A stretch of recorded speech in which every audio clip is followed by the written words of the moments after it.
If you're a podcast host, listen up, this one's for you. My name is Allie Jackson. I'm the host of Finding Mr. Height, a dating and relationship podcast that I've been doing for 4 years now, sharing my positive and practical approach to dating that's built on my own life experience. And I wanted to share another experience that I've had, my secret behind monetizing my show. It's called Red Circle, and I was just telling my colleague about how much I love their platform. With Red Circle, not only am I getting a seamless hosting experience, but I also love the support I receive in ad sales. It's not just typical ad sales either. It's targeted opportunities based on my show and my life. And the platform is super simple. You just set your preferences and Red Circle matches you with sponsors that align with your show. You can vet every opportunity and their platform gives you great analytics. More recently too, my Red Circle team has brought me opportunities outside of my podcast on social media to really augment the podcast partnerships, bring them full circle. I just can't recommend them enough. If you want to give it a try, go to redcircle.com to get your free trial. That's redcircle.com for a free trial.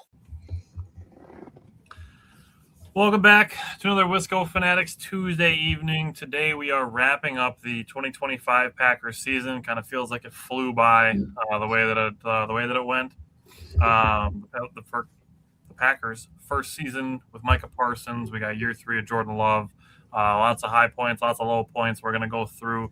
Each of us have 3 plays from the season, 3 moments from the season that really affect our conclusions and our takeaways for what the 2026 offseason should hold. So we're going to go through that. That's how we're going to end our year. And with that as well, after this episode, Jake and I are going to continue on our own. This is going to be Simon and Bryant's last show with us. And we have to say, we can't thank Simon and Bryant enough for them taking the time and the effort to be part of our show for the last 3 seasons.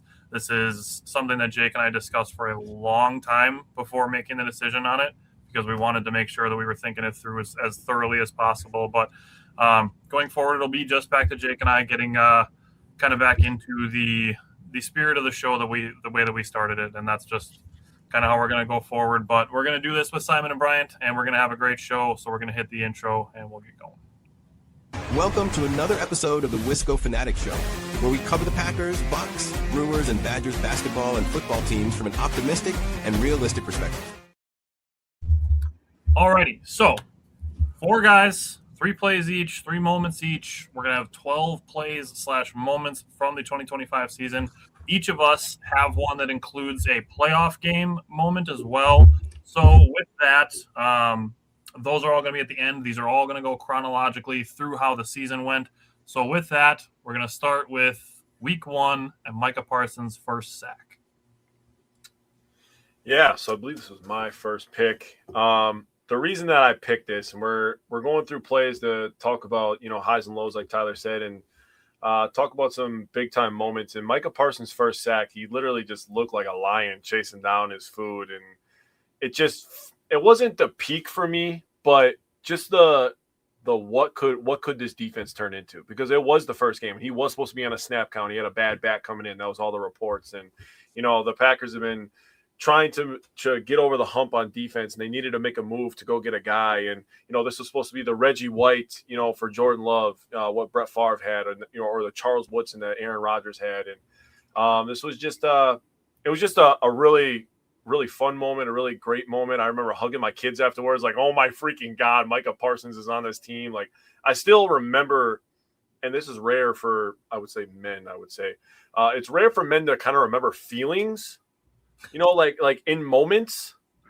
But like, I remember the feeling I had when they traded for Micah Parsons. Like, I remember how happy I was. I almost crashed my car, my new car that I got. And I almost took out like 20 other people behind me because I was so excited. I could not believe that I was reading. I was like, Micah Parsons trade causes 20-card pile up on Wisconsin Broadway. On 441, I'm like, holy shit, dude, what is going on? Is this real, bro? And it was just, it was a magical moment, man. And I'm excited for Micah Parsons Part 2 in 2026.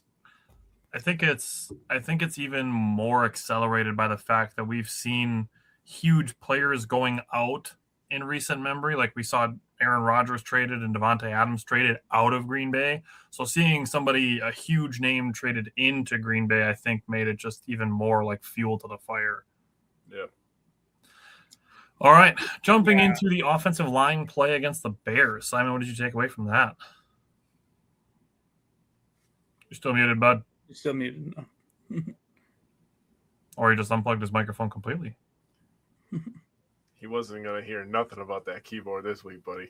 I hear you. All right. Yeah. I don't know why it goes out like that sometimes. But it's funny you mentioned that, Jake, because I was thinking about that earlier. Like, it's funny how fast the season flew by. And, like, as soon as that dropped, I called Brian. I was like, bro, let's go. Yeah, I don't know if I had heard it yet or not. And I think I was at work when Simon called me, actually. And I think it was a longer day, or I was having a longer day that day or whatever. And I was like, I couldn't focus the rest of the day. Like, I didn't even care what we gave up. Like, did not care. Yep. So it was a good day. Yeah. So I meant to do this as like a sandwich thing where I say something good and then we go to something bad and then say something good again, but it's fine. We'll start with a little light. This is like the point, and this was what, game 3 of the season. Mm-hmm. And this was like, I was like, oh man, like this was the point when like all I remember from that game was that Myles Garrett like chasing after Jordan Love and Rasheed Walker was like, run, Jordan, run. Oh. And that was like, and Zach Tom went down that game too. And that was just like the moment where I was like, man, our offensive line is just like not going to be as good this year as we kind of expected from like the past 7 or 8 years, ever since like Rodgers like 2011-ish season where our leading rusher had like 360 yards or something. But that was kind of the point where I'm like, man, this team's we're going to invest in the offensive line in some capacity in this offseason because of where we're at with like maybe some comp pick stuff with our free agents that we probably expect. Like, I don't expect us to pay a bunch of money for like incoming guys. Like, we're not going to get another Banks contract incoming. But I do expect us to address it in the draft in some capacity. I wouldn't be surprised if we use 2 of our, what do we got? Probably 8 picks with the comp picks from last year from Eric Wilson and Josh Myers that we're projected to get. I expect at least 2 of those to be used on offensive line and probably a higher one that we have, like a 3rd or a 4th round. Yeah, I can't remember what we're projected for comp picks, but I remember after like that game, and I think we identified pretty early in the season that's like if we don't get the job done, obviously the injuries we'll talk about later had a huge part in it, but I think that was like if everything goes well, the one thing that like I feel like could not stop or would stop us from getting over the edge was the offensive line play, the inconsistent offensive line play. Looking it up right now. Looks like the Packers are projected to receive 2 7th-rounders for Eric Wilson and Josh Myers. Yep. So they'll have, I think, like you said, 8 picks is where we're going to be. As your boy Case said, yes, sir, Packers, we're going to win the Super Bowl next year. Love that energy. Steve said Jacobs didn't get good run blocking. If he just gets moderate blocking, he can be so good. I think he's got to be healthy too is another part of it. So I don't know what's going on. Good.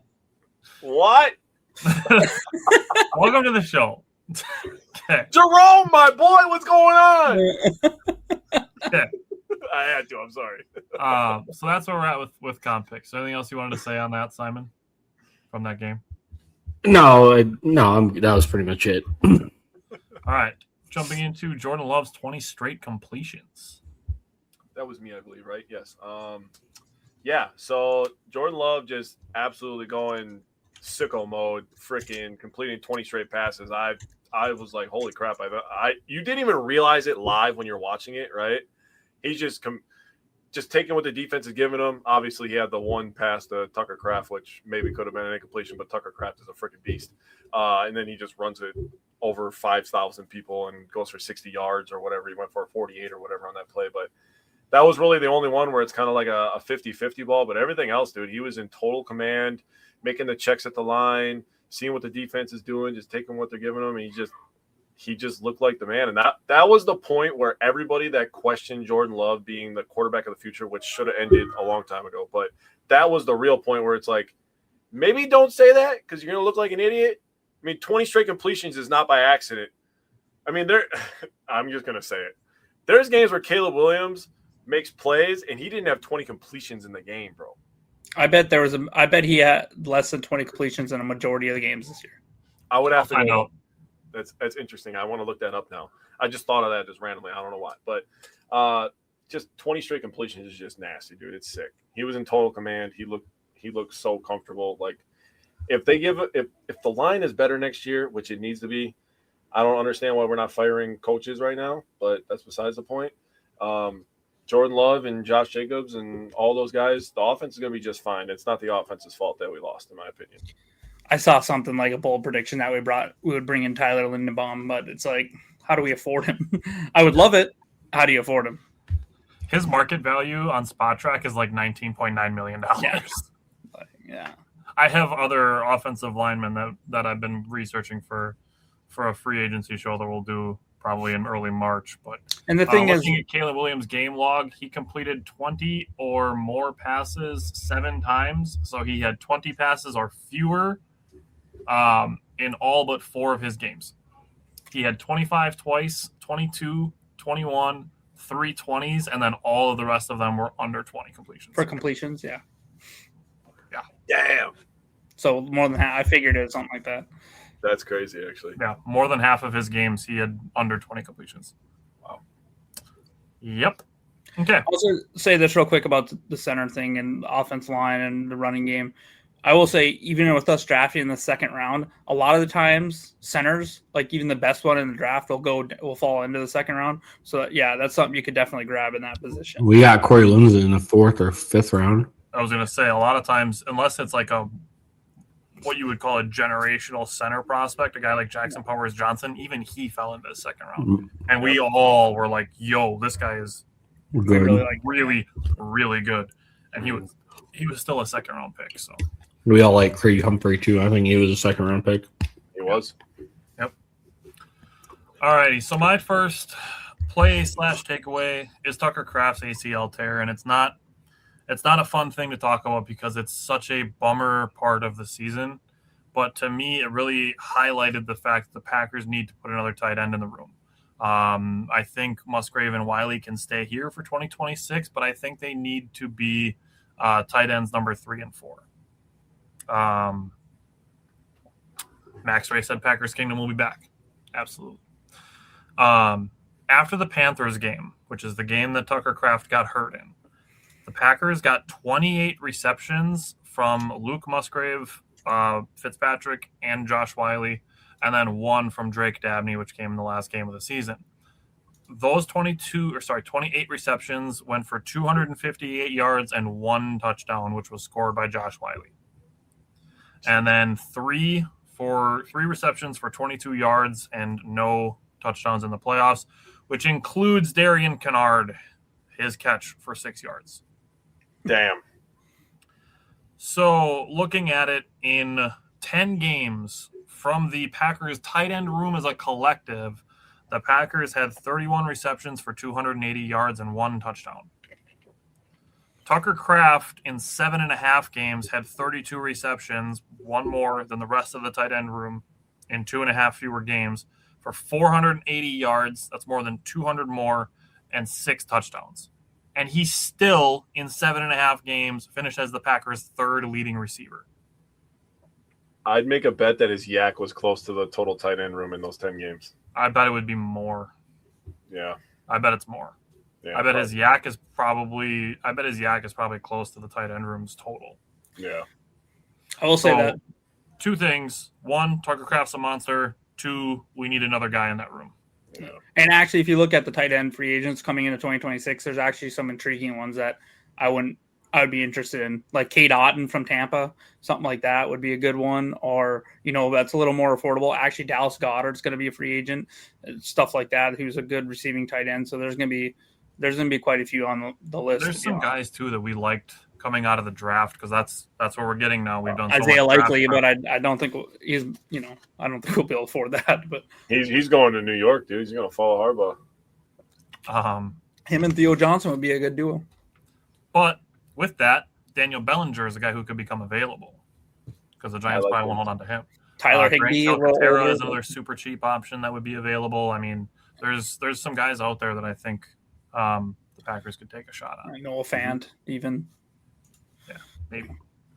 Alrighty, Simon's first one is Evan Williams getting a run stop on Thanksgiving against Jahmyr Gibbs. Yeah. Do you guys know who our highest rated PFF run defender was? I'm going to guess Evan Williams. It was Evan Williams. And I think I think during Thanksgiving you really saw it. I think he made like 3 or 4 really good plays at the line of scrimmage in the run game versus Detroit. And then you start looking back, and Evan Williams had 7 plays this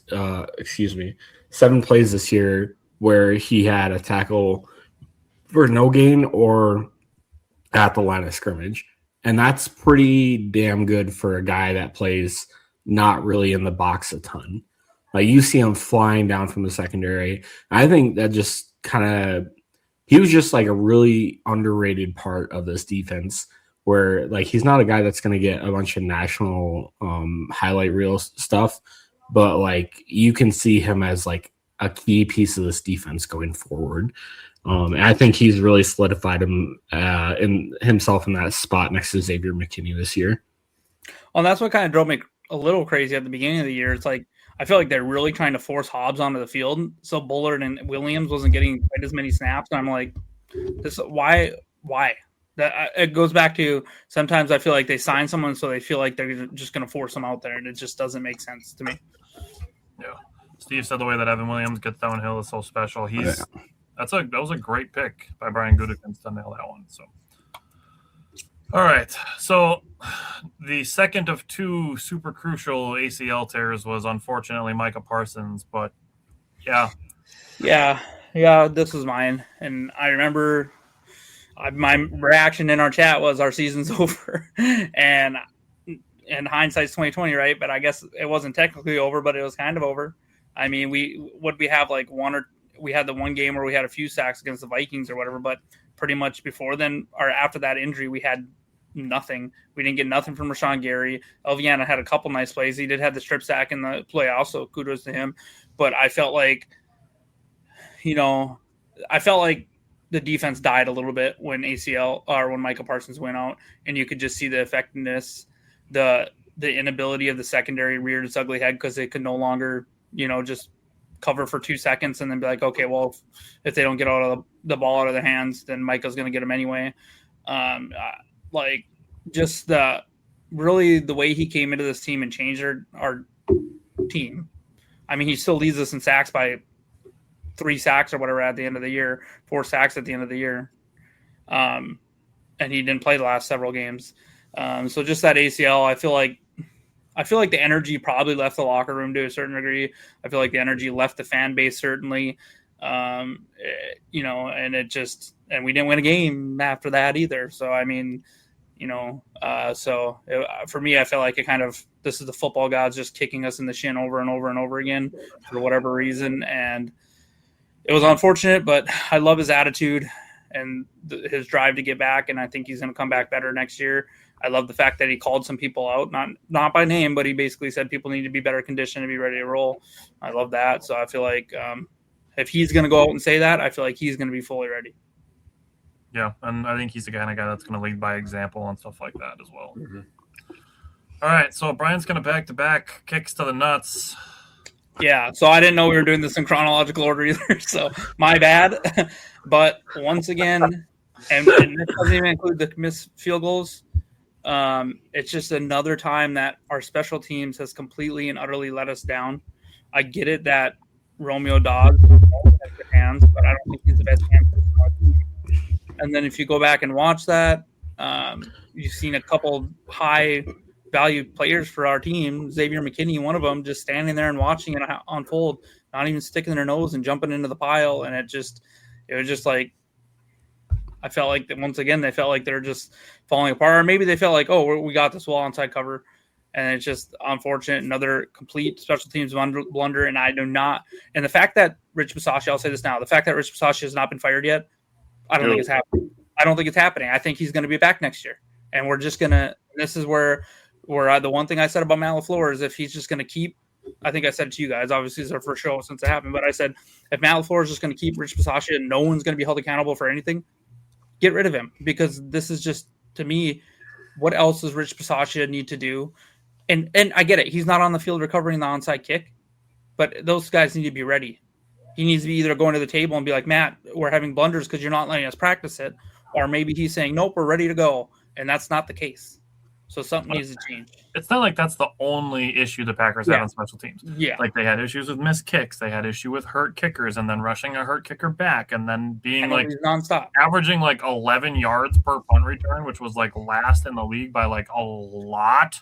No, it was like 5, dude. It was like 6 It was, or 5 yeah, or 6. it's I don't even that was just throwing out a random number, but I know they were last by a lot. Oh, and then how about, Keyshawn Nixon, we're not allowing him return kicks all season long. All of a sudden, we throw him out there for the playoff game. And Josh Jacobs. And Josh Jacobs asked for that. To be fair, that worked out pretty good. Well, he fumbled, but we got lucky. Yeah, outside the fumble, but it was a pretty good return. But for me, it's like, why not have Keyshawn Nixon returning kicks? Maybe he breaks one in the Browns game or the Carolina game or something that flips the game in our favor, and now all of a sudden that game against Chicago is in Green Bay.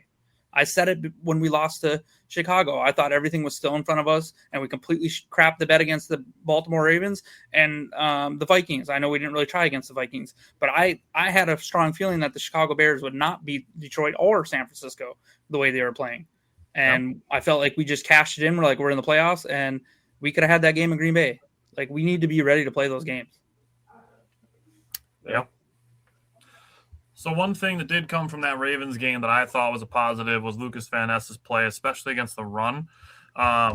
So there's a possession right after Malik Willis gets knocked out of this game. The Packers went into this game with Malik Willis starting for Jordan Love, who was in the concussion protocol. Malik Willis then gets knocked out of this game as well, and Clayton Tune comes in, and his first pass attempt goes through Bo Melton's hands and for an interception. And it's like, dude, his first pass attempt is going to be a drop that leads to a pick. And what happened after that, there was a 4-play sequence, and 3 of them were run stops by Lucas Van Ness. 3 out of 4 plays, he made run stops. Those 3 plays, the Ravens gained 7 total yards.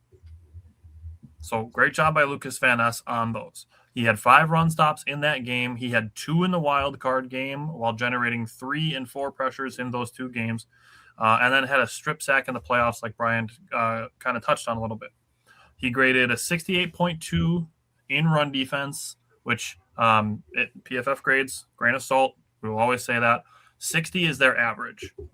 So for him to grade 68.2, that's a pretty solid above average grade. Compared to his 44.8 run defense grade last year, that is a massive improvement. He finished with 15 run stops and 117 snaps. That puts him at a 12.8 run stop percentage, which is one of the better guys on the team. In my mind, he should be in line for a big role in 2026. Absolutely. All right, so now we're going to jump into playoff games, and we're each going to have a takeaway from the playoff game, starting with Christian Watson's touchdown. Yeah, so Christian Watson, he's a guy that is so polarizing with this fan base. Almost, by the way. He really shouldn't be, but he really is. First of all, anybody who could survive his dad and make it to the NFL, double win for him. Double win for him. Just going to throw that out there. I really don't give a shit. I hope his dad sees this. Fuck that guy. Watson, though, he grew up a lot this year, man.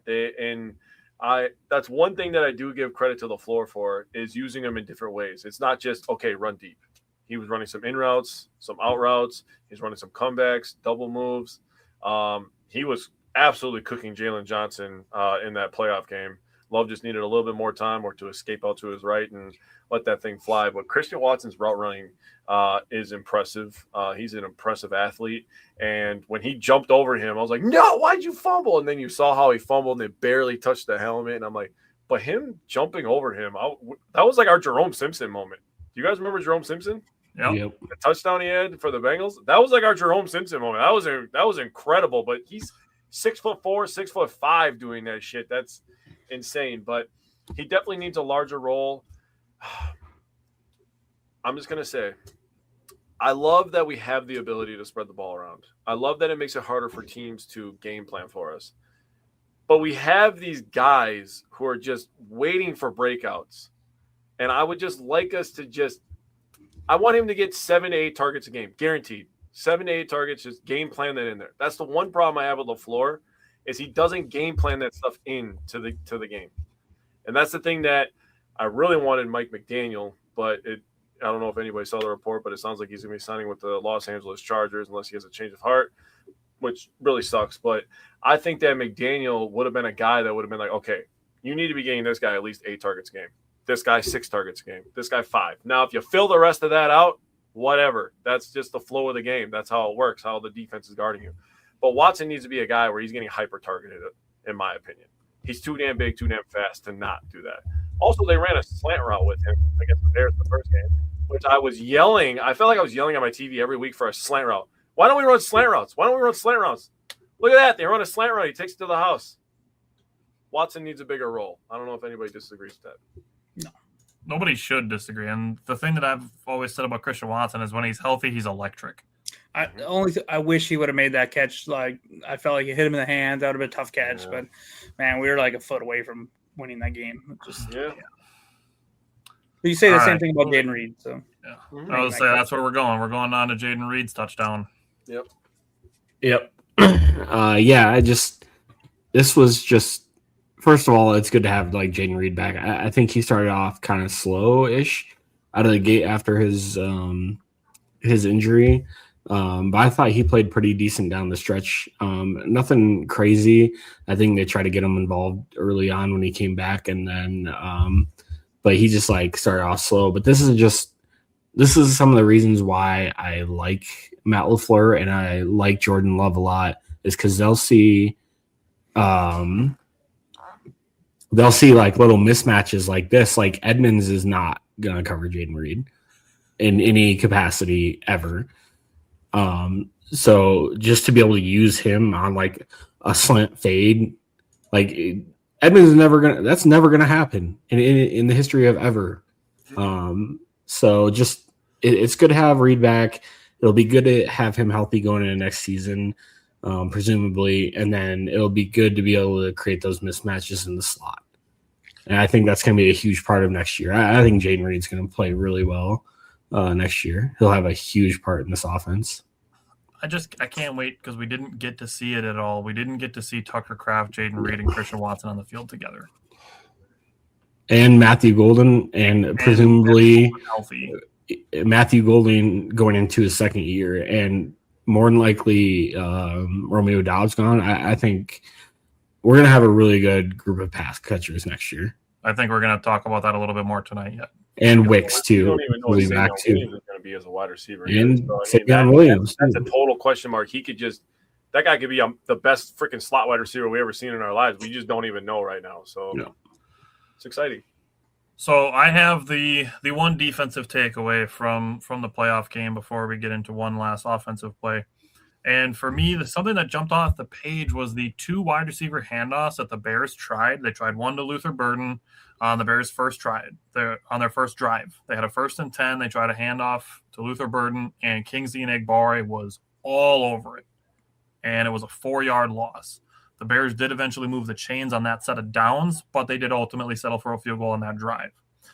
Then the Bears' first possession of the third quarter, they had a 2nd and 9 at the Packers' 11-yard line in the red zone. They tried a handoff to DJ Moore, and Quay Walker blew it up for a 5-yard loss. That set up a 3rd and 14 incompletion, a field goal, and a red zone stop for the Packers defense. Now, why I bring up these 2 plays and what I think it means for the 2026 season is that the Packers were able to handle a lot of wrinkles. Like the Bears tried a shit ton of trick plays against the Packers in all 3 games, and the Packers didn't fall for any of them. And I feel that looking at the Packers this year and last year under Jeff Hafley, the Packers handled rushing quarterbacks pretty well for the most part also. With that, I want the Packers to be able to handle an entire run game well. I feel like that's something I haven't seen in my lifetime, is the Packers have a really good rushing defense. Like we've seen them have great pass rushers. We've seen them have electric guys in the secondary. But I feel like we haven't just had a team where, like, God damn, nobody can run on the Packers like the Saints have had. Obviously, they went on a generational run of not allowing a 100-yard rusher for like 17 years, it felt like. But just to be able to defend the run as a team better and be able to blow up more of those rushing plays, just regular ones, and not only blow up the trick ones, which is great to do. But according to StatMuse, the Packers ranked 22nd in the NFL in tackles for loss in the regular season. They had 72. They ranked 11th in yards per rush attempt at 4.2. So they were decent at stopping the run, but they just couldn't ever get it behind the line of scrimmage, get teams behind the sticks, make them into the second long, third and long situations.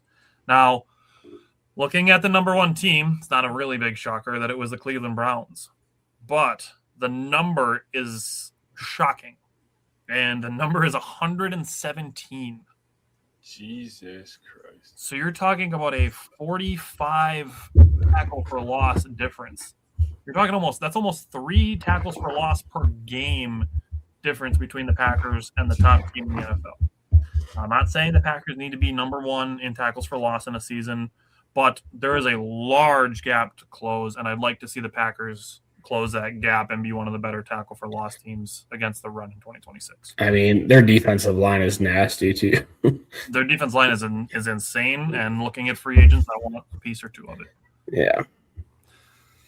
Alrighty.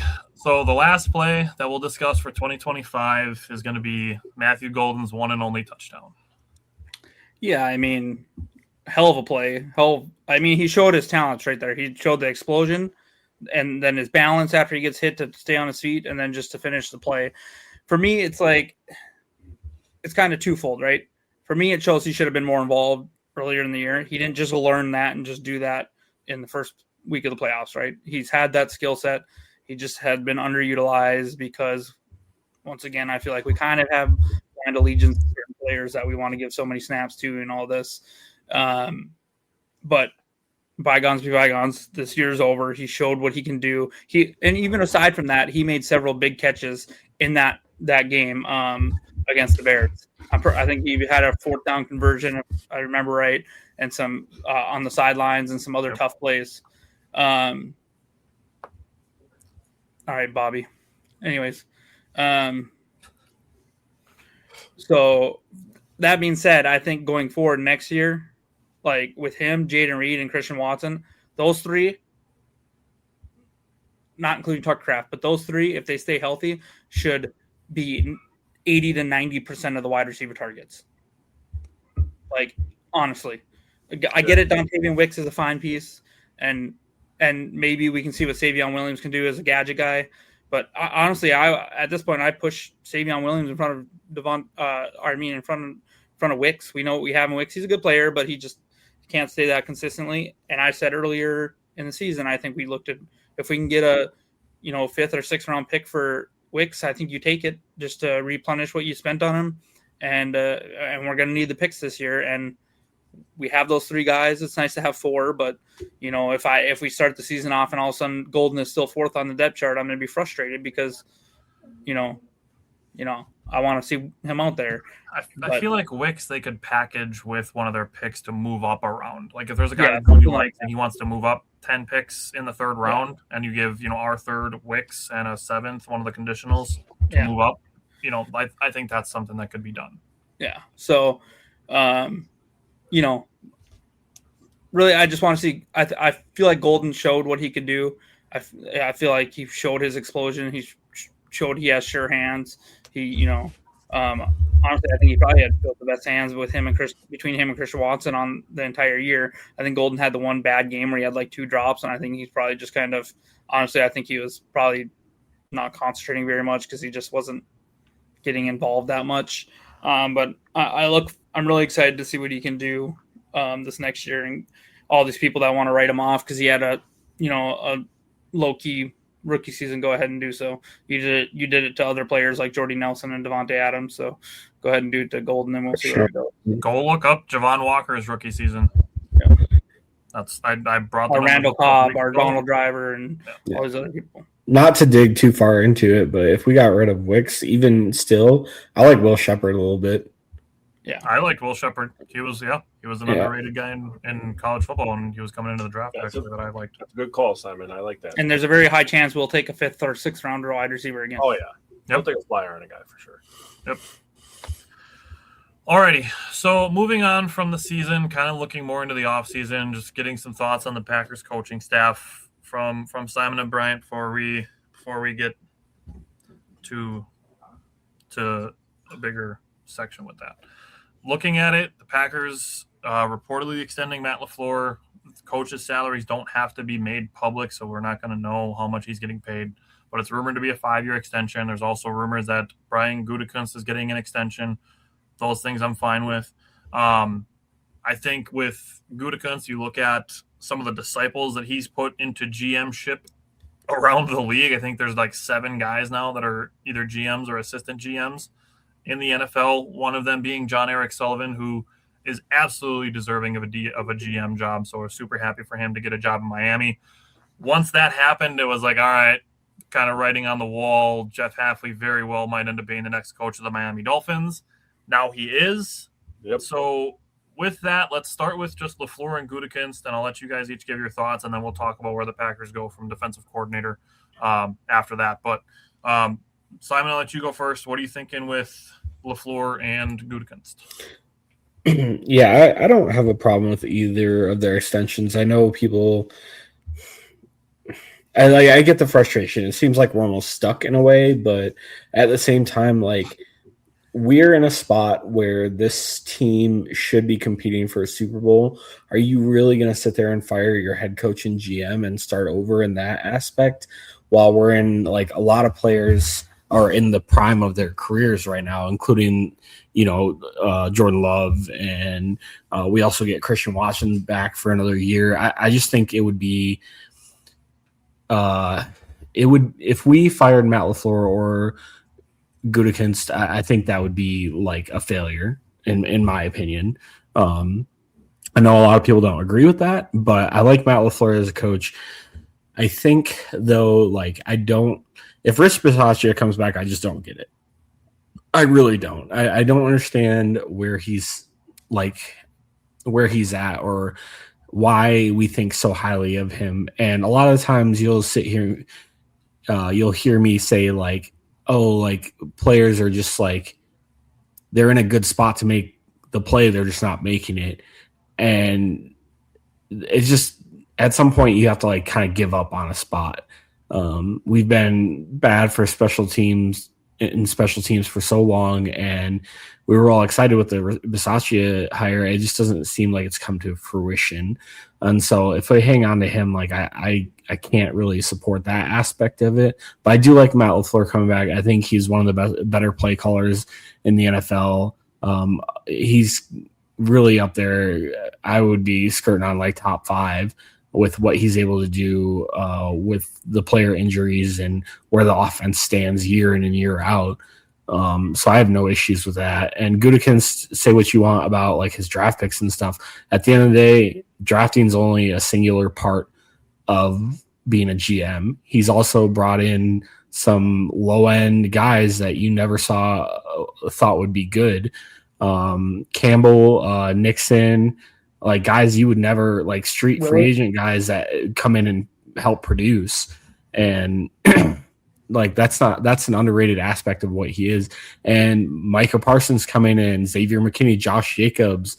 I know Banks wasn't 100% this year, but he played some pretty good games this year for us. He didn't have a total failure of a season like some people think he did. And honestly, if you go look at Hobbs and his contract, they're pretty easy to move on from this year if they really wanted to, but next year for sure. And those are Hobbs, he had a couple of spots where he was actually not bad. Yeah, he wasn't bad either. I still appreciate him for jumping in front of the microphone and not letting people give Keyshawn Nixon a bunch of shit after the one Bears game. Yeah. That impressed me a little bit as a leadership aspect. So say what you want about Brian Gutekunst as a GM. I think he's done a hell of a job, and I think he doesn't get enough credit from our fan base just because of maybe some whiffs in the first round, which I get. But even those first round picks aren't like, they're not god awful. Like they're not turning into all pros by any means, but they're definitely contributing to this team, and they're not playing like so bad that you just need them ripped off the team. And I mean, one of them we might talk about bringing back, honestly. Yeah, and going into next year, I mean, if we presumably lose Rasheed Walker, I think Jordan Morgan showed way more at tackle in his snaps than he did playing right guard. I think that was all about getting him on the field and getting him just plays in general. I think put it this way, I think if Zach Tom's healthy at right tackle and they see how awful Rasheed Walker was playing in that game, playoff game, and they bench him and put Jordan Morgan on left tackle, we might win that game in the second half. I fully agree with you. When you add in the penalties, I don't disagree. Yeah. Fully agree. And Gutekunst, and he just looks towards what the future could hold, and he always makes it so there's never really like a rookie in a spot where we do really bad, if that makes sense. Not like drafting starters, basically. Yeah, that's more or less what I'm saying. Yeah. And I think as many times as people want to be like, oh, he missed on this pick, he missed on that pick, 2 picks later was JSN, and we have LVN. And it's like, okay, sure. But we also had 4 wide receivers already on the roster that were picked the year before. And we needed an edge rusher. And that's the thing. Saying, and the thing that people I see say a lot is, oh, they picked Jordan Morgan over Cooper DeJean and all these guys. Javon Bullard. Go back and redo that draft. You know how many of the Packers picks would be first rounders? Yeah. Like 4. Yeah. Because Edgerrin Cooper easily would have been a first rounder. Javon Bullard would have been a first rounder. Evan Williams would be a first rounder if you redid that draft. So there's at least 3 guys that would have been first rounders in that draft if you redrafted it. Yeah. That Gutekunst got in the 2nd, 3rd, and 4th rounds. Mm-hmm. So, I don't have any problems with Gutekunst. I'm like, you brought up the free agents. I mean, getting Xavier McKinney and Josh Jacobs in the same offseason, that was awesome. Elite. And now we talked about the trades too. Sending out Aaron Rodgers, sending out Devontae Adams. That's probably 2 of the hardest transactions that would have ever had to have been made in Packers history. Like right up there with trading Brett Favre. Yep. Like that's some of the hardest decisions to make in franchise history. You're talking about. And he did them pretty gracefully, I would say. Yeah. So, Bryant, how do you feel about Matt LaFleur and Brian Gutekunst? Yeah, Goody, I mean, I feel good about keeping Goody. I don't think he was going anywhere. I think he's done fine. I think he's done a good job. We can, like, we just talked about the first round picks hasn't been home runs. The LVN, when it's like number 9 overall, you'd like to see a lot more impact, I would say. But if you go look at that draft, I bet you, without even knowing who was drafted in that draft, I bet there was someone picked before LVN in that draft that probably has not panned out. I'm not going to go back and look at it. You guys can if you want. Maybe I'm totally wrong. But I would say there's not someone that, there's probably someone that's playing on par as LVN that was drafted before him. With Matt LaFleur, I'm fine with this. He's a good coach. He's a good play caller. But for me, it's just sometimes he does not have that step on the throat, kill him mentality. And I feel like that's what's happening with Rich Bisaccia. He's like, go in there and tell the dude he's fired. Like, I don't understand how we can continue to have one aspect of our team completely fail us. It's insane to me. So, maybe they plan on moving on from him, but why wouldn't they have already? You know what I mean?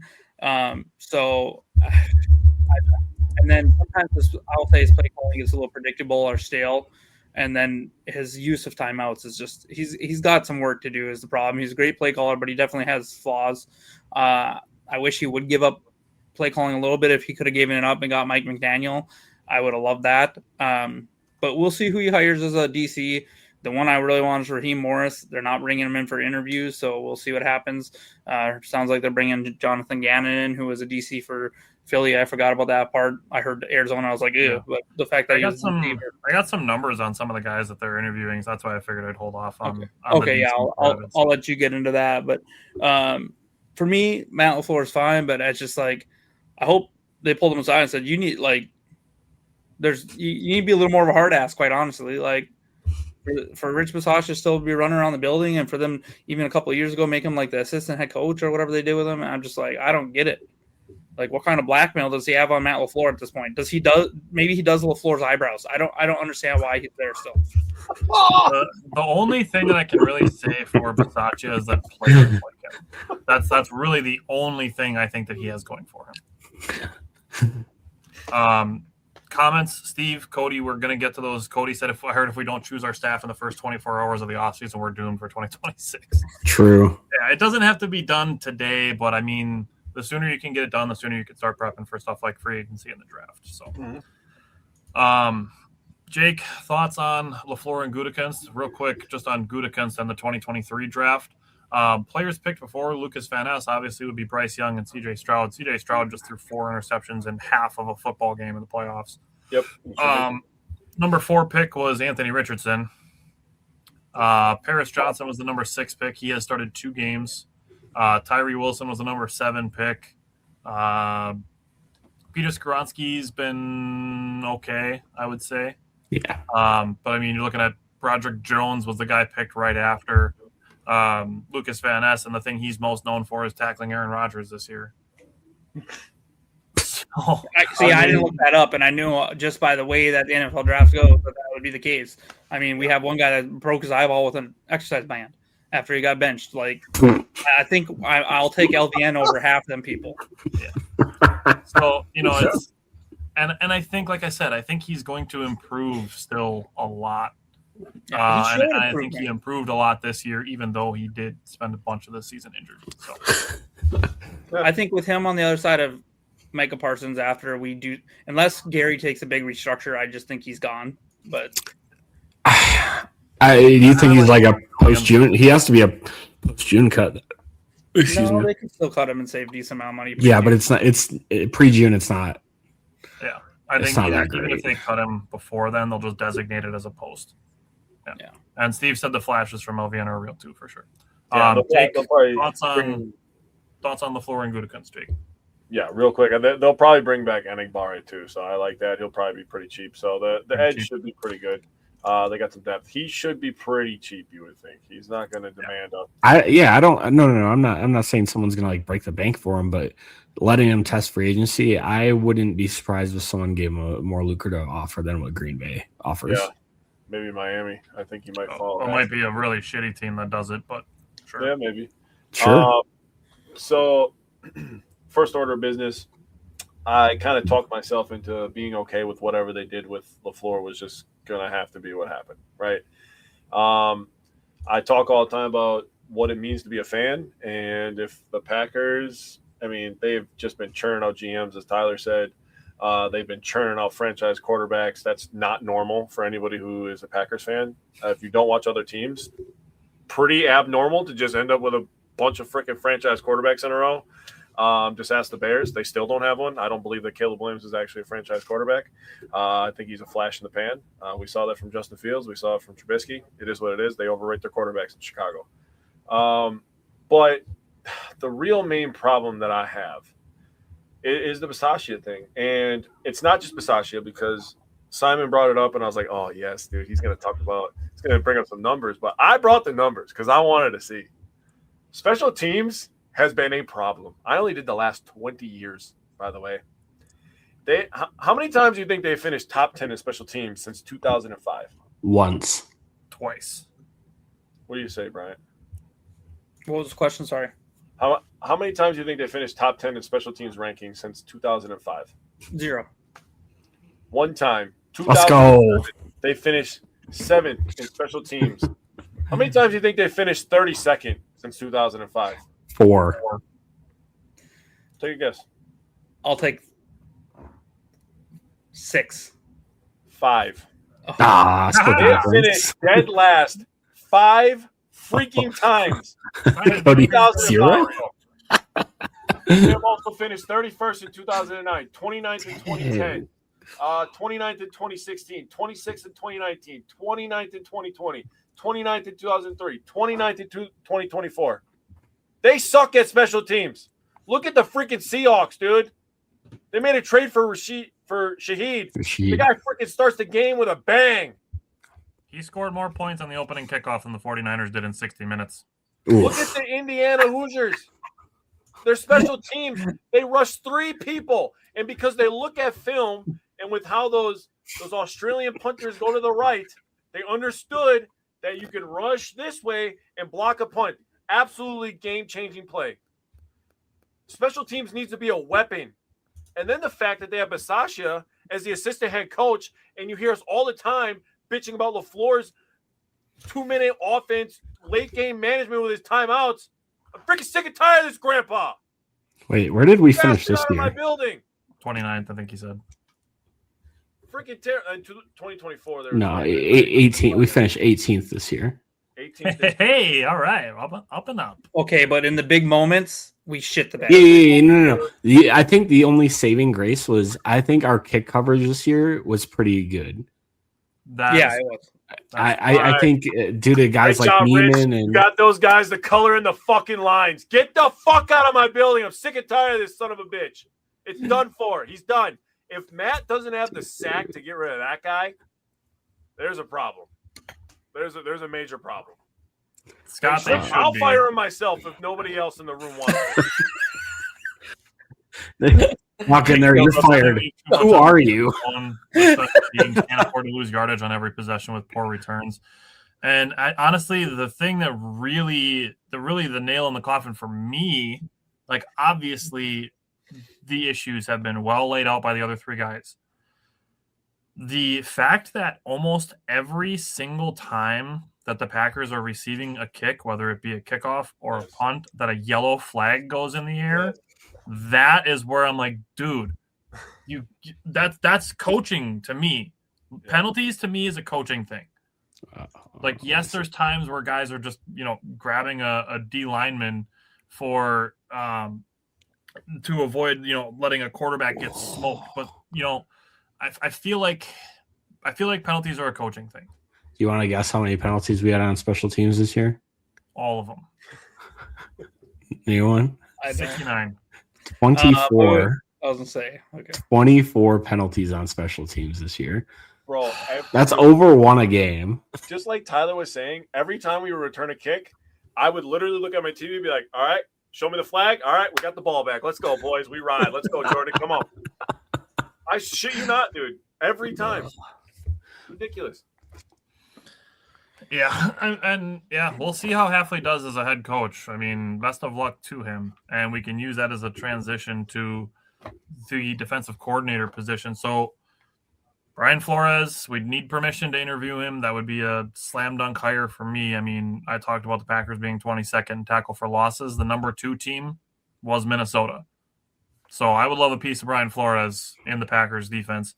I mean, Raheem Morris, Sean McDermott, who was fired by the Bills. I mean, Jim Leonard, Al Harris, names like that. I'll go into Christian Parker, Durante Jones, and Jonathan Gannon because I brought actual numbers on those 3 guys because the Packers are actually officially interviewing those 3. But Bryant, I'll let you go first. What are you thinking for the Packers for DC? Yeah, I like the 3 names that they brought in. I think. Oh my God, why am I drawing a blank? He's on our team right now. Came from New England's DC. Covington. I think he'll have a chance too. We'll see if Jeff wants to pull him with him or not. Covington, if he was an understudy of Jeff, so maybe he stays and he becomes a new DC and gets a shot. We could just be doing our due diligence right now and bringing people in. But honestly, Raheem Morris would be my that's who I want. I've seen people saying, go get Brian Flores. It's like, why would he leave Minnesota? He's a free agent. Do the same job with us. He's a free agent. He does not have a contract. He is unemployed by the Minnesota Vikings. I don't. Okay. But here's my thing is like, we'd have to give him something more than what I don't see him. Like, I know he's a free agent, but I don't see him leaving Minnesota for anything other than an upgrade. Why is he a free agent for one? Why haven't they extended him? It's an upgrade having a quarterback. That's a pretty good upgrade. I'll just say that. Okay, well, I changed my mind. I did not know that. I don't know how I didn't know that. Go get Brian Flores. Yeah, that too. I get it. What I would say, he's being blackballed by. Try to entice him. Yeah. Obviously, the Packers long term approach is like a much better prognosis than what the Vikings are dealing with. To Jake's point, just quarterback in general. Yep. But what I would say is we all just spent 5 minutes talking about firing Rich Bisaccia. If you want to give him the title of associate head coach as well as defensive coordinator, in a better situation, I think that's an option.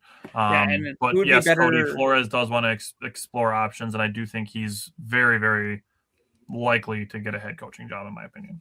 Yeah, and well, we'll see, because who's better to put him in a position where we give him associate head coach or something while he's in the middle of suing the NFL than a team that doesn't have an NFL owner.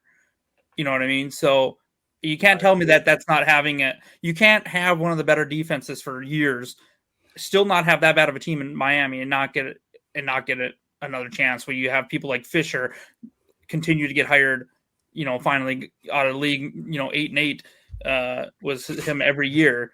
So Brian Flores, there's obviously something going on in the NFL sphere of that while he's suing the NFL essentially. But if he's going to take a DC job, we should absolutely have him on the phone and hope. Maybe we've had that conversation. He's like, no, that's not what I want to do, but we'll see what happens. If he's not taking a head coaching position, the Packers should be the number one defensive coordinator position that is trying to get him. Yeah. So I did not know that, but so thank you for that knowledge, Jake. I didn't know he was a free agent.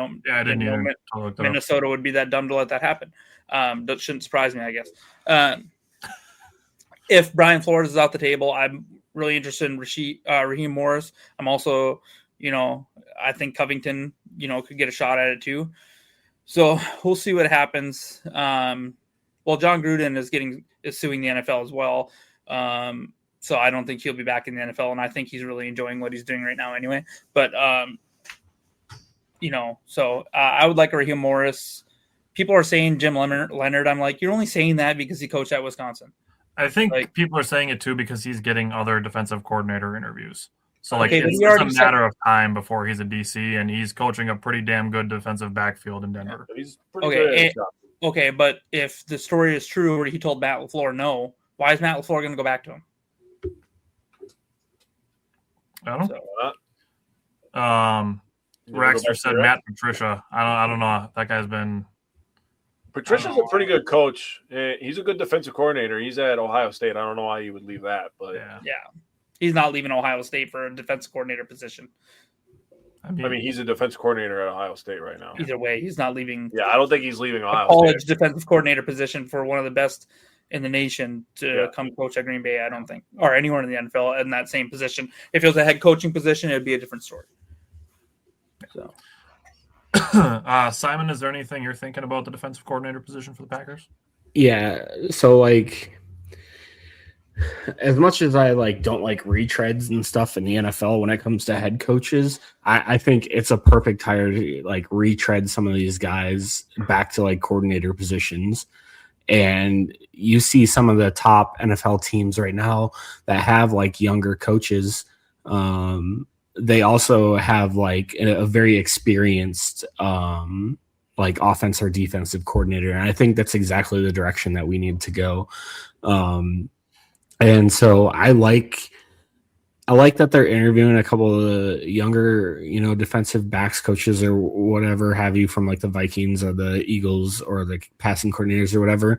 But I would love a Sean McDermott or Raheem Morris as a very experienced, you take that half of the ball. I don't want to touch it. And this is your side of the ball. You have full control over it type of guys, kind of like Jeff Hafley did.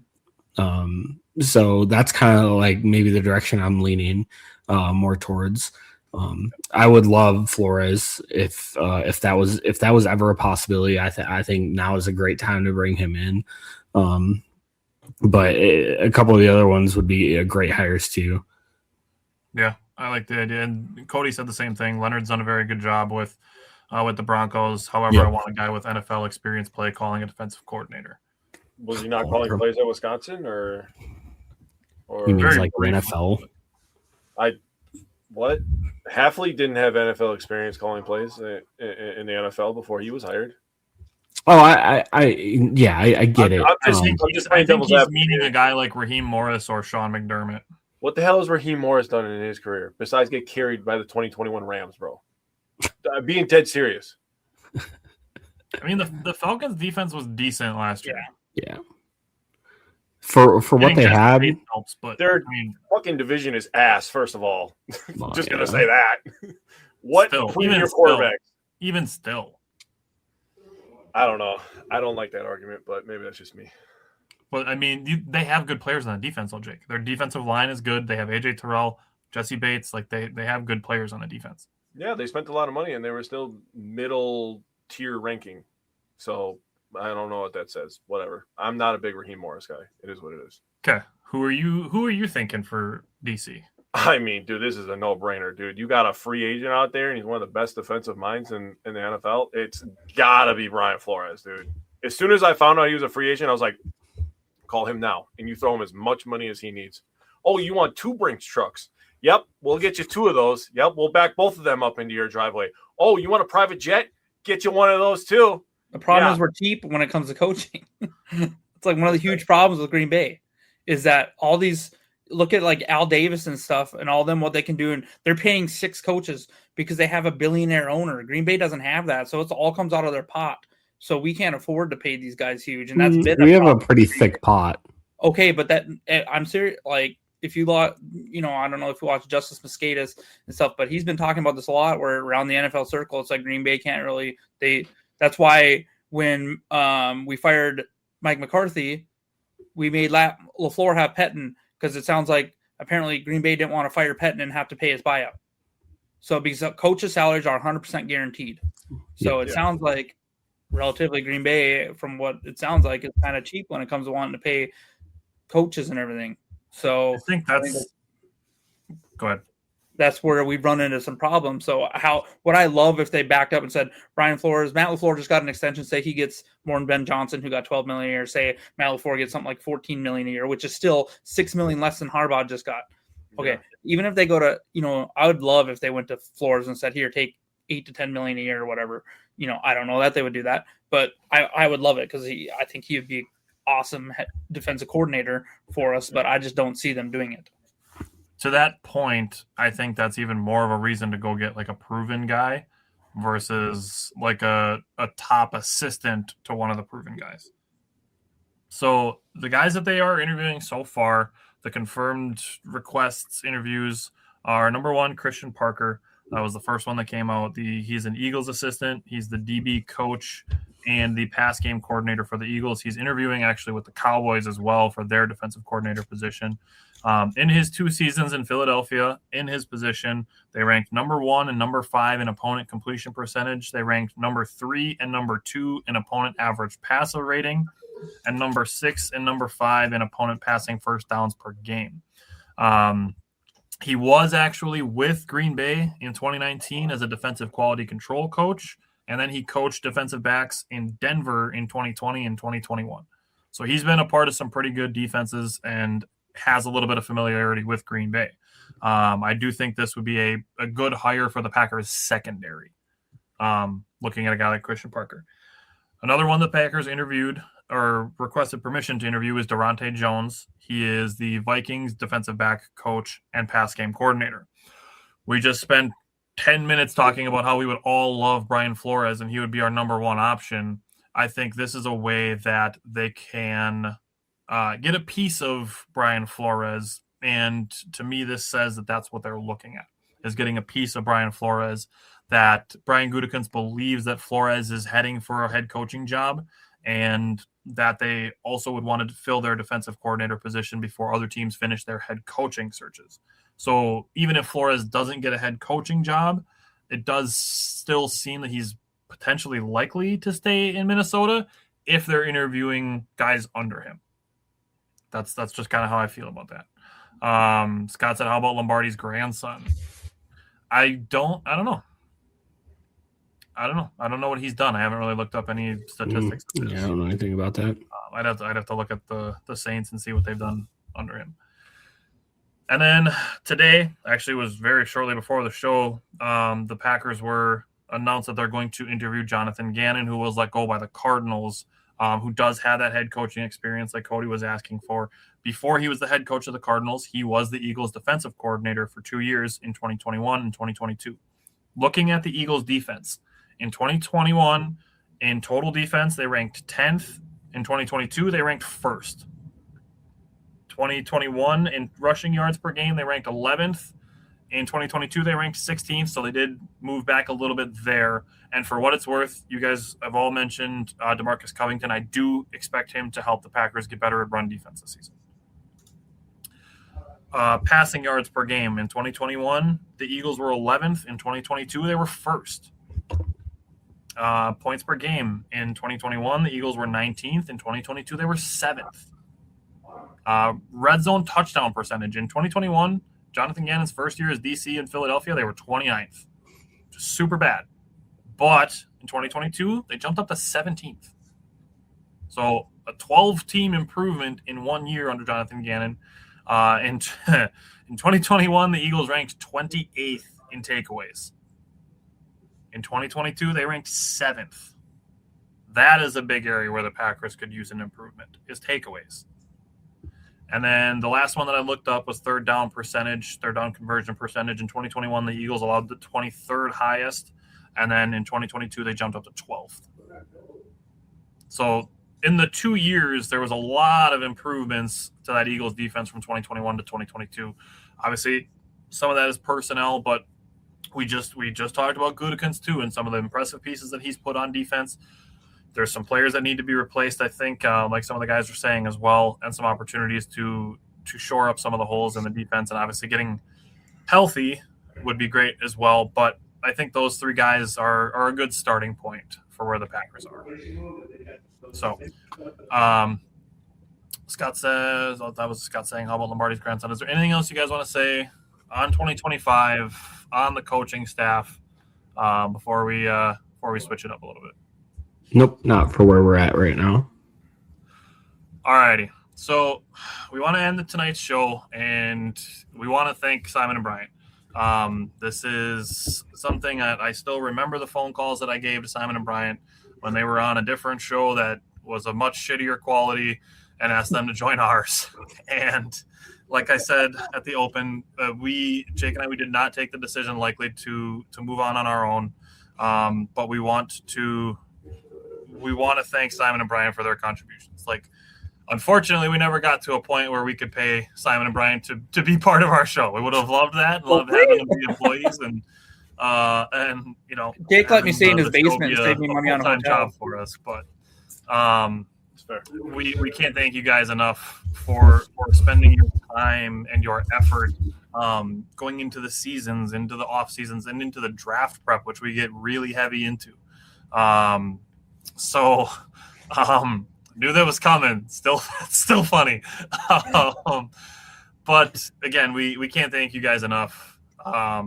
And you guys are still going to be around. Like, we're still going to be in communication with you guys. But I want to thank you guys for not only being part of the show, but also becoming friends as well. I mean, we've hung out in person and went to the draft together, so had some good times with you guys as well. But it's not the last time that we're ever going to talk to you guys, and you guys have been very willing and forthwith that you guys are willing to fill in if Jake and I have to miss a show, if we're sick or busy or whatever.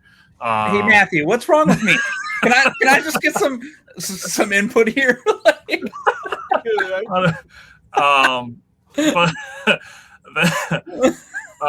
Cody said you're getting fired. Simon's getting fired because of the mustache. But I want to be as genuine as possible. I can't thank you guys enough for the time and effort you guys put in with us for the last 3 seasons.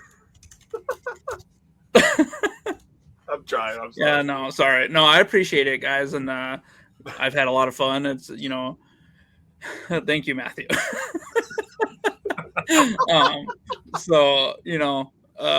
It's taught me a lot of, to look into more things of football that I didn't look into.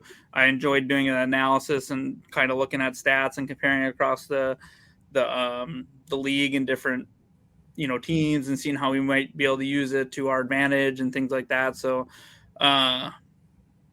it's been awesome, and I still think we, we'll be around. I think it's just not as often. Yeah, this is not goodbye. This is definitely a see you later. I don't know if I'm just gonna free ball it, I guess. Tyler and I, when we first started this, for anybody who's kind of interested in this, we were kind of thinking more of like a PTI kind of thing, like old school ESPN. Tyler and I talked about this a long time ago. Like, yes, you see me as an old man with gray in my beard and gray in my hair. That's why I usually wear a hat, because I don't need you to see all the gray that's on my hair. That's caused by my wonderful family that I love so much. I don't have that, just for the record. I definitely do. My family is definitely more stressful, but that was kind of the idea, is both of us bouncing ideas off each other. Now, I'm not saying that I didn't love this, because I did. This was definitely a hard decision. This is something that Tyler and I were, like you said, we were talking about for a long time, and I was like, I don't know, like, I don't want to hurt anybody's feelings. Like, I really enjoy bouncing ideas off these guys. I enjoy like our game day banter, even if sometimes it frustrates me because I'm mad too and I want to throw things through my TV. I mean, it's just my bad. No. It's not just you. I mean, I'm not trying to throw anybody under the bus, but like the same can be said about Mike. Mikey, who joins us for Badgers games. Like every once in a while, like Mikey's like crashing out. I'm like, I need you to hold it together, bro, because mentally I got nothing going on positive up here right now. So I need everybody around me to hold it together right now. I need you guys to be strong for me, But we're definitely gonna invite them back on, and they're gonna join us for some other stuff later. It's just for the bulk of it, it's just gonna be Tyler and I. We're gonna carry the show like it was intended to be.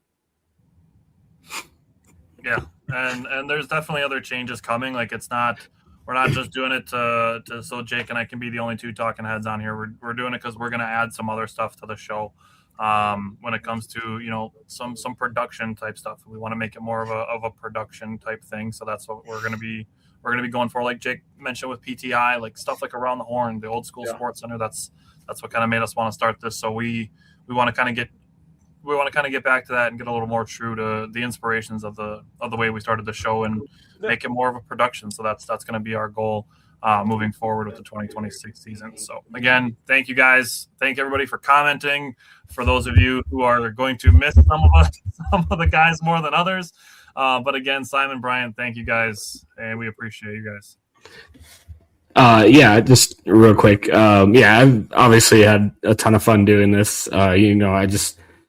It's nice to, because how do I say this without being kind of like a dick? It's nice to like make friends with people that also kind of speak your language in terms of like football and stuff too. Because I don't work with a lot of people that are into sports. So Bryant knows what I'm talking about. So it's cool that we can chat back and forth. I'm glad we became friends over this. It wasn't just like a, hey, come talk on our show. Like I feel like I can go to Wisconsin and we can hang out. And I plan on making my way to Green Bay games and stuff. And I'm sure I'll see you guys there. Or if they ever host the draft again, I definitely want to go again. I would 100% do that.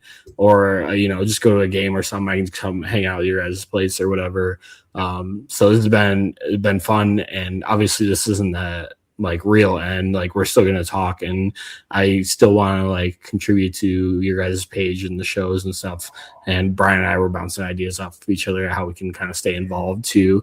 So this is fun. And I hope we can kind of make it on here again at some point, even if it's just like a small guest appearance or something. Call us up to the big leagues. Yeah, go ahead. Yeah. Keep you guys. We're sending you guys down to AAA. For all the times that we said you guys are fired, it's official now. Yeah. I never said it. It was once a week. Next week they're going to announce that Mike Spofford's a full-time participant on the show. yeah, that's the next announcement coming soon. Yeah. All righty. Thanks again, Simon, Bryant. Thanks again, everybody, for commenting on here. The next show that we're probably going to have on a Tuesday night is probably not going to be until early March when we start looking at free agency. So get a break on Tuesday nights for a while. But again, thanks everybody for commenting, and we'll see you when we start thinking about 2026. And thanks again, guys. Exactly. We'll be back when MLB has a salary cap. Go back. If you're a podcast host, listen up. This one's for you. My name is Allie Jackson. I'm the host of Finding Mr. Height, a dating and relationship podcast that I've been doing for 4 years now, sharing my positive and practical approach to dating that's built on my own life experience. And I wanted to share another experience that I've had, my secret behind monetizing my show. It's called Red Circle. And I was just telling my colleague about how much I love their platform. With Red Circle, not only am I getting a seamless hosting experience, but I also love the support I receive in ad sales. It's not just typical ad sales either. It's targeted opportunities based on my show and my life. And the platform is super simple. You just set your preferences and Red Circle matches you with sponsors that align with your show. You can vet every opportunity and their platform gives you great analytics. More recently too, my Red Circle team has brought me opportunities outside of my podcast on social media to really augment the podcast partnerships, bring them full circle. I just can't recommend them enough. If you want to give it a try, go to redcircle.com to get your free trial. That's redcircle.com for a free trial.